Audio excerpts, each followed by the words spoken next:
Praise the Lord. ஆண்டவரும் உலக இரட்சகருமாகிய இயேசு கிறிஸ்துவின் நாமத்தினாலும் தேவனுடைய கரம் ஊழியத்தின் சார்பாக உங்கள் அனைவருக்கும் என் அன்பின் இனிய வணக்கத்தையும் வாழ்த்துக்களையும் தெரிவித்துக் கொண்டு உங்கள் அனைவரையும் வாழ்த்தி வரவேற்றுக் கொள்வதில் மிக்க மகிழ்ச்சி அடைகிறேன்.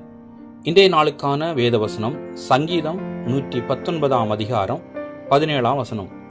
சங்கீதம் 119:17.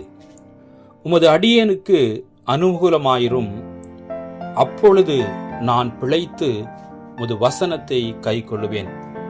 உமது அடியேனுக்கு அனுகூலமாயிரும், அப்பொழுது நான் பிழைத்து உமது வசனத்தை கைக்கொள்வேன். ஆம், கிறிஸ்துவுக்குள் அன்பார்ந்த அன்பு தேவ பிள்ளைகளே, கர்த்தராகிய இயேசு கிறிஸ்து நமக்கு அனுகூலமாய் இருக்கும்போது நாம் பிழைத்து அவருடைய வசனத்துக்கு நாம் கீழ்ப்படிவோம், அந்த வசனத்தை நாம் கைக்கொள்வோம். எனவே கர்த்தர் இந்த வார்த்தையின்படி உங்களோடு இடைப்பட்டு பேசி ஆசீர்வதிப்பாராக. God bless you.